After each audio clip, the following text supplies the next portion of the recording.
Breakthrough Media says, if all religions claim to be truth, then how can Christianity make that claim and think that it is correct?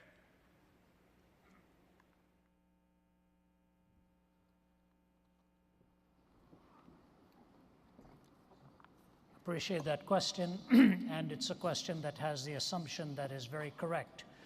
Oftentimes the Christian takes the hit that he or she who is a follower of Jesus Christ is the only one who lays claim to exclusivity. That is not true.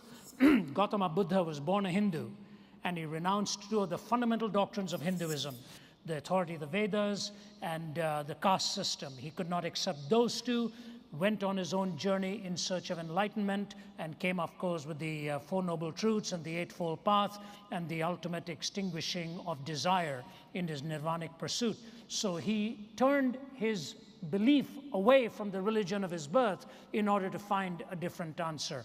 Islam is also exclusivistic in its claim, in all of its precepts and its 5 pillars and so on. What about these contradistinctions?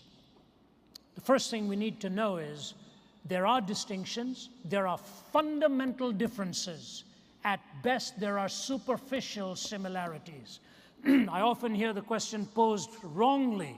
They'll say, aren't all religions fundamentally the same and superficially different? No, they are fundamentally different, and at best they are superficially similar. What are the fundamental claims, for example? In Buddhism, the goal is to extinguish hunger, extinguish desire. I remember talking to the first woman monk who was from Thailand to be ordained into the Buddhist priesthood.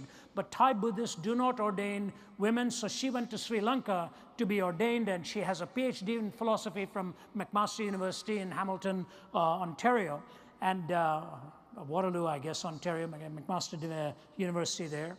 Got her PhD in philosophy, and she gave me the first interview. We chatted for well over an hour, one-on-one, and I sort of angled into some questions because I didn't want to be too discourteous.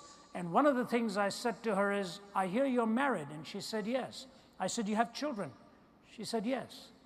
I said, but you're living in a temple by yourself? She said, yes. I said, do you not see your children? She started crying. She said, I have a car. I said, you have a car? She said, yeah. I said, okay. So she drove herself because she can't allow a man to drive her, she said, so she has to drive herself. And she says, every evening at the end of the day, I try and meet up with one of my children. She said, this is the hardest part of my life. I said, so you are on the journey to extinguishing the desire to be with your children. Is that right? Is that a fair assessment? She kept quiet. And then I said this. I said, the Dalai Lama has as his primary pursuit now the freedom of Tibet. She said, that's right. I said, why does he desire that? She looked at me and she said, we try not to get into these philosophical questions. Let's just say that he chooses to. You take a look at other world religions and see where these 4 questions are dealt with: origin, meaning, morality, and destiny. These 4 questions have to be answered in 2 ways. Follow me, please. Every particular answer has to correspond to truth, either through empirical form of measurement or through the logical reasoning process. And when those 4 answers are put together, they must cohere and not be incoherent. So the 2 tests, correspondence and coherence, I guarantee you only in the Judeo-Christian worldview will you find these 4 questions answered with corresponding truthfulness and with the coherence of a worldview. Let me take just one example, and I don't say this to slight, but this is a fact, and we have to deal with it.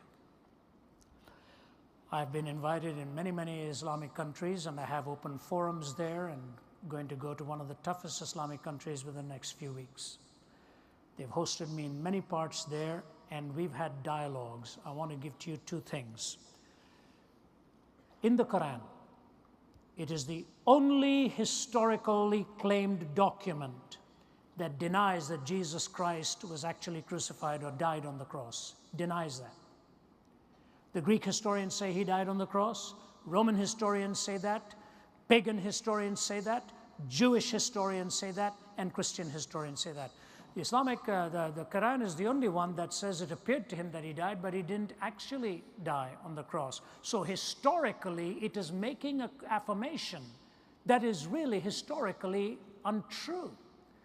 I got into a discussion with Sheikh Hussein of the leading Shiite cleric in Damascus, Syria, a real gentleman. For over 3 hours, we talked with an interpreter between us and an audience listening in. I was allowed to ask him one question about his faith, and he was allowed to ask me one question about mine. There was nothing, no rancor, no adversarial stance, just a perspective and counter-perspective and back and forth. It's the best way to do it, really. At the end of it, Sheikh Hussein looked at me. He was very respectful through the whole time, always referred to me as Professor Zacharias, Professor Zacharias. And then at the end, he looked at me, leaned over, and he said, "You know, Professor, I think the time has come for us in the Islamic world to stop asking if Jesus Christ died and to start asking why."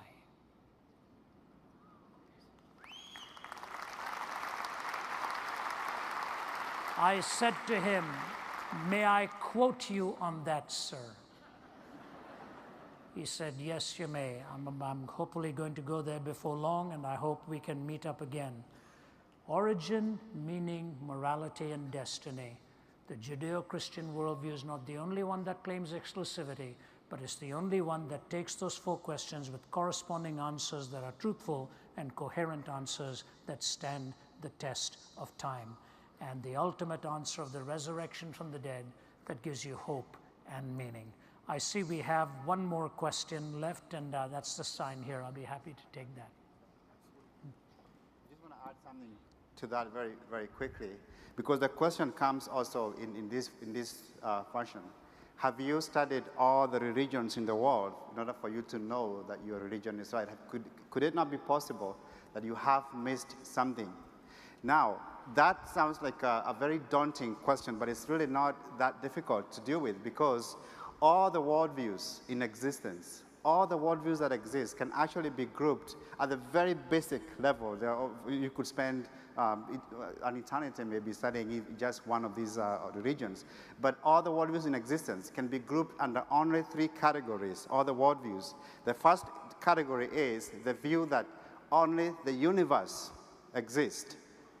The other category is only God exists. Of course, you find naturalism and atheism on the left side, only the universe exists. But when some Eastern religions will tell you only God exists, and that's cashed out in different ways. I'm just using the word God, just to make it easy for us to grasp these concepts. Then in the middle, you have the view that both God and the universe exist. Both God and the universe exist, and under that you have Judaism, Christianity, and Islam. So it's not difficult to apply the test that Ravi was talking about to these systems as a whole without having to study each particular one. You just need to know what the basic ideas, what the basic thoughts are for these views. Then you can critique all of them without having to be an expert in every worldview that's out there. So it's important for us to know that this is not so difficult to do. We are not making it up in trying to come up with an answer to this kind of a question. This gentleman, very humble guy, and we didn't want to give another university too much of advertising here lest we be thrown out, but he is just finishing up his PhD work at the University of Georgia, and I'm going to carry the work out there. So.